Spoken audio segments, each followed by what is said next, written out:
Me quitaron todo en una sola noche.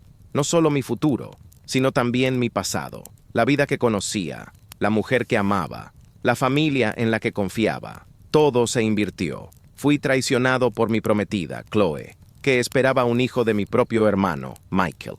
Pero la verdadera ejecución ocurrió cuando busqué apoyo y, en lugar de eso, mi familia, mis padres, mi hermano, mi prometida, se unieron en un frente frío y metódico. Me convirtieron en el villano. Me acusaron, me culparon y me borraron para proteger al Hijo Dorado y mantener intacta su preciada imagen. Me convirtieron en el chivo expiatorio, y en el silencio de esa sala de estar, mi vida como hijo, hermano y prometido fue sacrificada. Antes de esa noche, mi mundo tenía una textura de estabilidad. Yo era Adam, el responsable. Mi vida estaba construida sobre cimientos de lealtad y esfuerzo silencioso. Tenía un trabajo estable, respeto en mi pequeña comunidad y a Chloe. El olor de su cabello, una mezcla de lavanda y algo dulce, era el aroma de mi hogar. Acabábamos de elegir los colores para la casa que íbamos a comprar. Mi existencia se definía por mi confiabilidad. Era el pilar silencioso de la familia, el que arreglaba las cosas, el que siempre estaba ahí. Creía profundamente, ingenuamente, que la verdad y la integridad eran la moneda de cambio en el amor familiar. Mi hermano Michael era lo opuesto. Era el sol carismático alrededor del cual todos orbitábamos. Yo ganaba el amor a través del servicio. Él lo recibía incondicionalmente. Nuestros padres se deleitaban con su encanto, perdonando sus transgresiones como simples caprichos de un espíritu libre. Yo era la base, él era la fachada. Acepté este papel, incluso me enorgullecía de él. Las cenas familiares eran un ruidoso asunto de risas fáciles, la mayoría de ellas generadas por Michael, mientras yo me aseguraba de que la logística de la vida de todos funcionara sin problemas. Nunca vi la debilidad y el egoísmo que se escondían bajo su carisma. Solo vi al hermano que mis padres adoraban. La normalidad se hizo añicos un martes por la noche. Llovía. Recuerdo el sonido de las gotas golpeando el cristal de la ventana. Chloe estaba sentada en el borde del sofá, rígida, incapaz de mirarme. «Estoy embarazada», susurró. Mi corazón se detuvo, preparándose para la alegría, pero sus ojos estaban llenos de terror, no de celebración. El aire se volvió metálico, frío. Y entonces, la segunda confesión, apenas audible, es de Michael. El mundo no se detuvo, se fracturó. El sonido de la lluvia se convirtió en un rugido ensordecedor, ahogando el débil latido de mi vida anterior. Conduje hasta la casa de mis padres con una niebla helada en el cerebro. No sentía rabia, solo una profunda e insondable confusión. Necesitaba justicia. Necesitaba que mis padres arreglaran esto. Cuando entré, estaban todos allí. Chloe llorando en un sillón. Michael, pálido, mirando sus manos. Mis padres de pie, juntos, como un tribunal. Fue una emboscada. No me habían llamado para darme apoyo, me habían convocado para mi juicio. La atmósfera estaba cargada, no de dolor, sino de una estrategia fría. El olor a café quemado de la cafetera de mi madre llenaba la habitación. Un detalle extrañamente normal en medio de la pesadilla. Miré a Michael, la pregunta ¿por qué?, muriendo en mi garganta. Antes de que pudiera articular una sola palabra, la voz de mi padre, profunda y carente de toda calidez, cortó el aire. «Adam, tu agresividad es el verdadero problema aquí». Me quedé helado. «¿Qué agresión?». Mi madre asintió.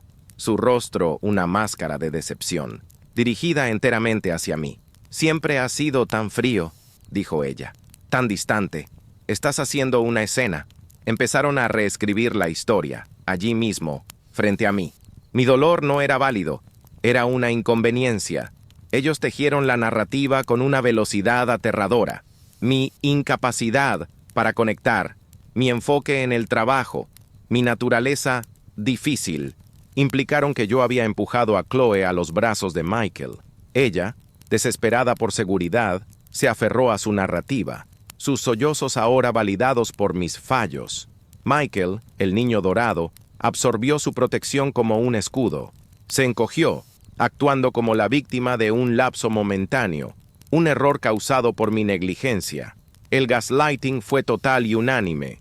Estaba viendo cómo mi identidad era desmantelada, pieza por pieza, por las personas que se suponía debían protegerme. Mi padre, el ejecutor, dio el golpe final. «Te disculparás con Michael por escalar esta situación», declaró. No sugirió. «Aceptarás esto y nos ayudarás a superar la vergüenza como familia». La exigencia colgó en el aire viciado. Querían que yo fuera cómplice de mi propia destrucción para salvar su imagen. «Oh», continuó, su voz bajando a un susurro gélido, «ya no eres nuestro hijo». El ultimátum no era una elección, era una sentencia. Me pedían que eligiera entre mi identidad y mi cordura. Miré sus rostros. Mi padre, con su mandíbula apretada en una parodia de rectitud. Mi madre, que en ese momento se movió físicamente para abrazar al arrepentido Michael, dándome la espalda. Chloe, que finalmente me miró, sus ojos vacíos de amor, llenos solo de una súplica patética para que yo simplemente desapareciera y facilitara las cosas. No grité, no rogué. El Adam que conocían, el Adam responsable, murió en ese instante. Tomé mi billetera del mostrador de la cocina. Tomé mis llaves.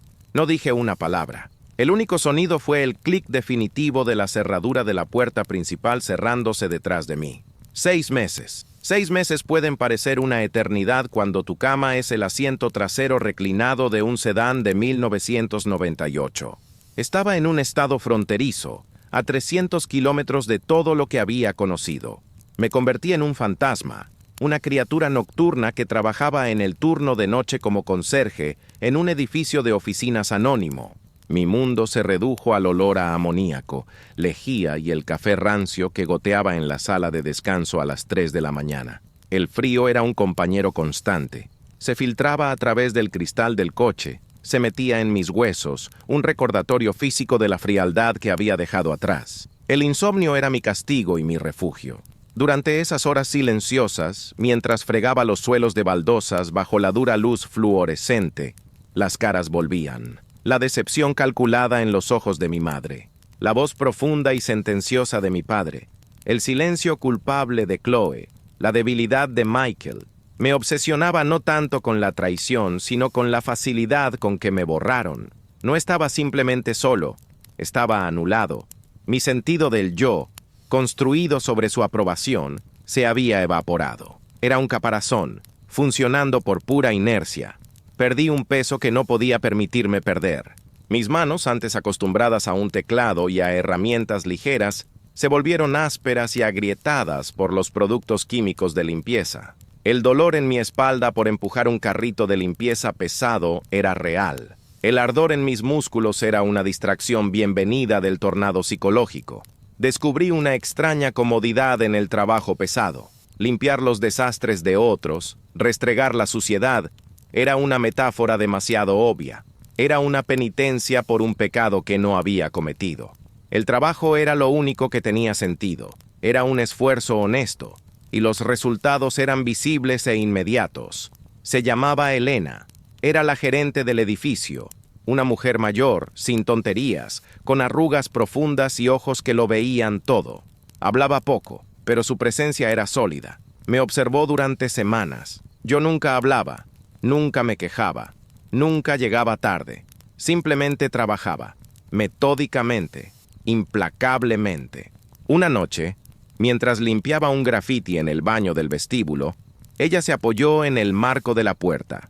Me observó frotar hasta que mis nudillos estuvieron en carne viva, asegurándome de que no quedara ni una sombra.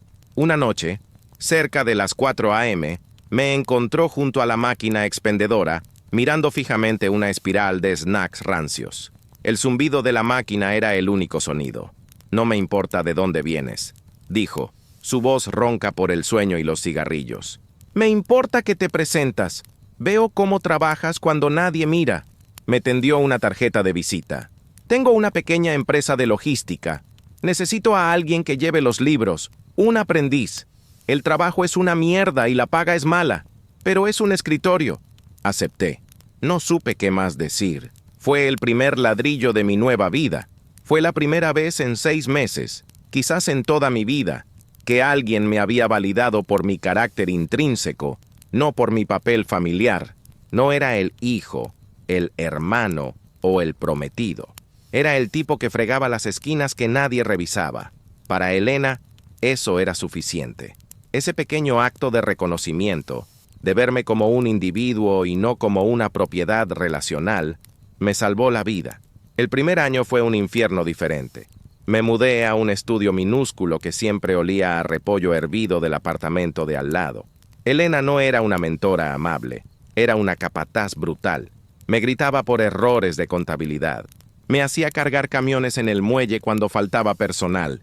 El olor a grasa diésel y sudor reemplazó al de la lejía. Aprendí sobre manifiestos de carga, rutas de transporte y márgenes de beneficio. Me gritaba: «La autocompasión es un lujo, Adam. Aquí no la vendemos». Y tenía razón. Canalicé el silencio, la rabia sorda que todavía ardía en mi pecho. No la dejé salir, la usé como combustible, la metabolicé. Mi vida se convirtió en un monumento a la disciplina. Me despertaba a las 4 a.m. Corría hasta que me dolían los pulmones. Iba al trabajo. Me quedaba hasta tarde. Leía libros de texto sobre gestión de la cadena de suministro por la noche. Comía las mismas comidas insípidas y baratas todos los días. Pollo, arroz, brócoli. Mi vida se convirtió en una fortaleza de rutina, diseñada para no dejar entrar ningún sentimiento. Mi cuerpo cambió. El conserje demacrado y fantasmal desapareció. El trabajo físico en el muelle y la disciplina rígida me endurecieron. Gané músculo. Mi postura cambió. Mis ojos, antes suplicantes y ansiosos por complacer, se volvieron tranquilos y cautelosos. La gente en el trabajo me respetaba porque era implacable. No era carismático como Michael. Era eficiente. Era confiable. Era la máquina que Elena necesitaba. Pasaron los años. 3, 4. La pequeña empresa de Elena comenzó a crecer. Yo no era solo un aprendiz. Estaba diseñando sistemas. Automaticé nuestra programación de rutas, ahorrándonos miles. Encontré nuevos clientes, negociando contratos con una paciencia fría que desarmaba a los vendedores más experimentados. Trabajaba en Navidad. Trabajaba en Acción de Gracias. El trabajo era mi refugio. El trabajo era mi venganza silenciosa. Cada factura pagada, cada camión enviado a tiempo, era un ladrillo más en el muro entre mi presente y mi pasado. Al 5.º año, Elena me hizo socio. «Has construido esto tanto como yo», dijo, firmando los papeles sin ceremonia. Ya no éramos una operación regional. Teníamos contratos en 3 estados. Me mudé a un apartamento limpio y minimalista. Era seguro. Era estéril. Estaba vacío. Tenía seguridad financiera, respeto profesional, pero vivía como un monje. La única decoración en mis paredes era un calendario de envíos. Había reconstruido una vida, pero seguía siendo un fantasma. No salía en citas. No tenía amigos, solo colegas. El Adam que conocían, el responsable, estaba muerto y enterrado. Este nuevo Adam, el que yo había construido, no confiaba en la conexión. La conexión era vulnerabilidad. La conexión era el preludio del dolor. Mantenía a todos a la distancia de un brazo profesional. La soledad era el precio de la seguridad. 7 años. 7 años de rutina implacable. Me había convertido en un hombre del que estaba silenciosamente orgulloso. Un hombre forjado por mi propio esfuerzo y la confianza inquebrantable de Elena. Era dueño de la mitad de una empresa exitosa. Vivía una vida ordenada. Pensé que estaba a salvo. Pensé que el pasado estaba muerto, enterrado bajo 7 años de manifiestos de carga y estados financieros. La falsa esperanza se hizo añicos un martes por la tarde. Una solicitud de amistad en una plataforma de redes sociales que apenas usaba. Un primo lejano con el que no había hablado en una década. Hice clic por una curiosidad ociosa. Y allí estaba, la foto de perfil. Michael y Chloe, sonriendo. Estaban de pie frente a una casa suburbana. Había 2 niños a su lado. El mayor, un niño de unos 7 años, tenía mis ojos.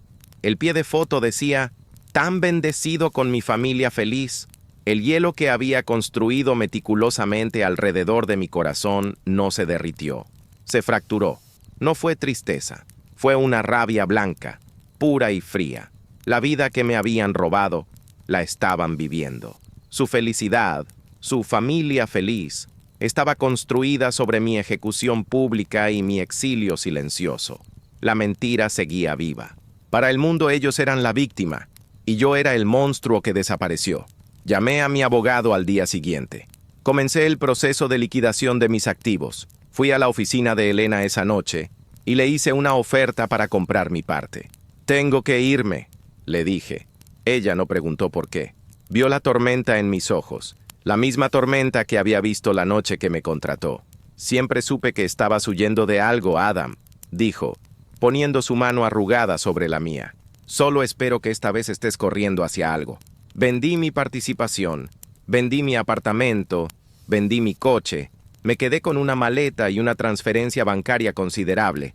Reservé un vuelo de ida a la costa opuesta del país, a 2000 millas de distancia.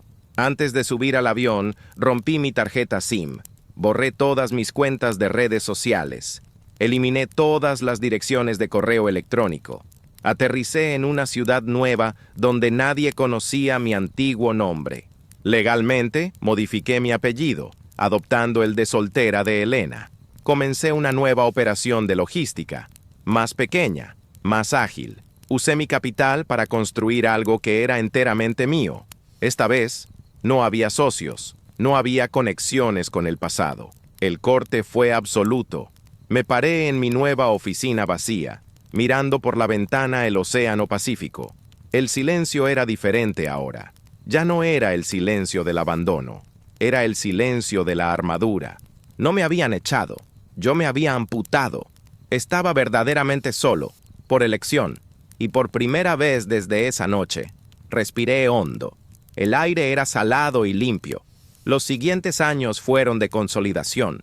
Mi nuevo negocio prosperó porque yo era bueno en eso. Era lo único que sabía hacer.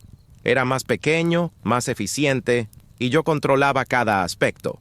Establecí una nueva vida, una basada en mis propios términos. Ya no era el responsable de nadie más. Solo era responsable de mí mismo. Aprendí a surfear. El océano era un maestro brutal, muy parecido a Elena. Me castigaba por la falta de concentración, me recompensaba por el equilibrio. Encontré una paz tranquila en la disciplina de las olas. El rugido del Pacífico ahogó los últimos ecos de las voces de mi pasado. No era feliz, no en el sentido convencional. La felicidad era una palabra que asociaba con la ingenuidad, con el antes, pero estaba contento, estaba sólido. Era mi propia fundación. Los nombres Michael, Chloe, padre, madre, se convirtieron en ruidos distantes, palabras de un idioma extranjero que ya no hablaba. Perdieron su poder. Eran solo personajes de una mala historia que le había pasado a otra persona. Elena murió. Su abogado me localizó para leer el testamento. Me dejó un viejo reloj de escritorio. La nota adjunta era corta. Adam, sea lo que sea de lo que estabas huyendo, espero que hayas dejado de correr. Construiste esto. Te lo mereces. Lloré por primera vez en más de una década. Lloré por la única persona que me había visto por quien era, no por lo que podía hacer por ella. Fue la última pieza de mi antigua vida que necesitaba soltar. Después de eso, solo calma, trabajo, el amanecer sobre el océano, el ritmo de las olas, el peso sólido de mi escritorio bajo mis manos. El pasado era una puerta cerrada y sellada. Había perdido la llave y no tenía ninguna intención de buscarla. El pasado tiene una forma de explotar sin tu permiso. Siempre lo hace. La verdad no surgió por ningún esfuerzo mío. Yo había terminado con ella. Me enteré a través de un boletín de la industria que mi asistente dejó en mi escritorio. El titular mencionaba a un ejecutivo arrestado por malversación de fondos en mi estado natal. El nombre era Michael, mi antiguo apellido. No solo había robado millones de su empresa, sino que la investigación había descubierto un largo romance con la hermana de su esposa. Chloe no había sido la primera, ni la última. La narrativa del chico dorado, la imagen impecable que mis padres habían sacrificado a su otro hijo para proteger, Ahora estaba irrevocablemente destrozada por las propias acciones del hombre que protegieron. La ironía era tan espesa que casi podía saborearla. Sabía a ceniza. Leí el artículo con un desapego clínico, notando los detalles del colapso financiero. Luego, pasé la página y volví a mi trabajo. No sentí nada. Era solo ruido de un mundo lejano. Una semana después, llegó un correo electrónico de una dirección que no reconocí. El asunto: Adam, por favor, era de mi madre. Cometimos un terrible error, decía. Tu hermano, la investigación. Chloe nos lo contó todo. La verdad sobre esa noche, sobre el bebé. Por favor, hijo, necesitamos verte. La palabra hijo parecía obscena viniendo de ella. Miré las palabras: cometimos un error. No te fallé, no te sacrifiqué. Un reconocimiento pasivo y colectivo, forzado solo por la humillación pública. No querían a mí, querían al responsable, querían al arreglador, querían que volviera y absorbiera la vergüenza, que gestionara el desastre, que limpiara los escombros de la vida que Michael había detonado. No habían encontrado la redención. Simplemente se habían quedado sin opciones y su reputación estaba en ruinas. Borré el correo electrónico. Lo marqué como spam. Luego, vino el desfile de fantasmas. Mensajes tentativos de esos primos lejanos, las tías y tíos que me habían dado la espalda, aquellos a quienes se les había advertido sobre mi inestabilidad. Adam, oímos las noticias. Espero que estés bien. Tu familia te necesita ahora más que nunca. ¿Mi familia? La palabra había perdido todo significado. Bloqueé cada número, bloqueé cada cuenta. Eran extraños llamando a un número equivocado. El peor mensaje vino de Chloe. Una larga y divagante pared de texto en una plataforma de mensajería. Cómo Michael la había engañado. Cómo había arruinado su vida. Tal como había arruinado la mía. Cómo lo sentía. Cómo estaba desesperada y sola. Su disculpa no era por su traición. Era por haber elegido al hermano equivocado. Era una autocompasión patética, buscando otro salvador ahora que el último había implosionado. Lo leí. Sentí un breve destello de lástima por su absoluta falta de carácter, y luego borré la conversación. No se rindieron. 2 meses después, mi asistente me llamó por el intercomunicador, su voz teñida de confusión. Adam, hay un hombre y una mujer aquí. Dicen que son tus padres. No tienen cita.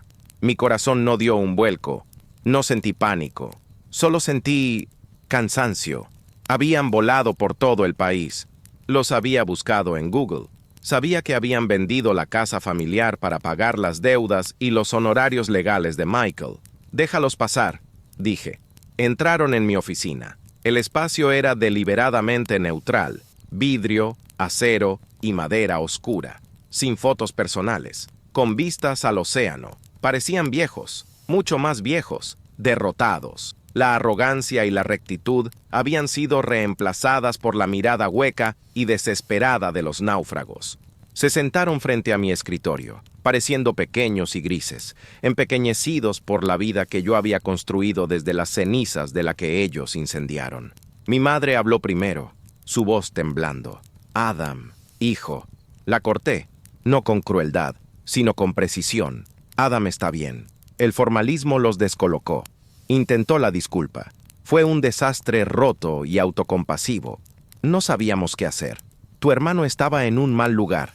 Queríamos proteger a la familia. Se protegieron a sí mismos. La interrumpí de nuevo. Mi voz era tranquila, uniforme. Ese tono bajo y controlado pareció asustarlos más que si hubiera gritado. El silencio en la habitación era pesado. Mi padre, el hombre cuya voz de mando había dictado mi vida, habló. Chloe lo perdió todo. Nosotros lo perdimos todo. Tu hermano no es mi hermano, dije. Él hizo una mueca. Adam, queremos que vuelvas a casa, para arreglar esto, para ayudar a... Finalmente lo miré directamente a los ojos. El miedo y la reverencia que una vez sentí habían desaparecido. Solo veía a un hombre débil que había tomado una decisión cobarde. No hay nada que arreglar, dije. Ustedes tomaron su decisión esa noche, en esa sala de estar, continué, mi voz todavía tranquila. Me dieron un ultimátum. Yo tomé mi decisión. Me recliné en mi silla. La familia que querían, esa imagen perfecta, era una mentira, y me quemaron vivo para mantener esa mentira caliente. Ahora la mentira se ha ido, la imagen está destrozada, y vienen a mí, al chivo expiatorio para que la arregle. Negué con la cabeza, lentamente. Perdí a mi familia esa noche, les dije, pero me encontré a mí mismo, mi paz, esta vida que construí con mis propias manos. Cada tornillo y cada factura vale más que su absolución. Ustedes no quieren un hijo, quieren un borrador. Me levanté. No fue un acto de agresión, sino de finalidad. Les pedí que se fueran de mi vida hace más de una década. Ahora les pido que se vayan de mi oficina. Vi cómo se iban. Mi madre lloraba en silencio. Mi padre me miraba con una mezcla de conmoción y una ira impotente. El hombre acostumbrado a dar órdenes no sabía cómo manejar a alguien que ya no le debía nada. Observé cómo las puertas del ascensor se cerraban, reflejando la limpia extensión de mi oficina. No sentí rabia, no sentí triunfo, sentí silencio, un silencio limpio y ganado. Volví a mi escritorio. El sol comenzaba a ponerse sobre el Pacífico, pintando el cielo de un naranja frío. Tenía un envío para Malasia que programar. Mi vida, la real, continuaba. Escuché, meses después, a través de rumores de la industria, que Michael fue sentenciado a varios años de prisión. Chloe se mudó con sus hijos a otra ciudad, probablemente para empezar de nuevo lejos del escándalo. Mis padres, me enteré, viven en un pequeño apartamento de alquiler en un estado diferente. Recibo una tarjeta de Navidad de ellos cada año, dirigida a mi antiguo nombre, enviada a la dirección de mi oficina. Mi asistente sabe que debe tirarla antes de que yo la vea. Estoy libre, estoy permanentemente marcado, pero finalmente soy mío.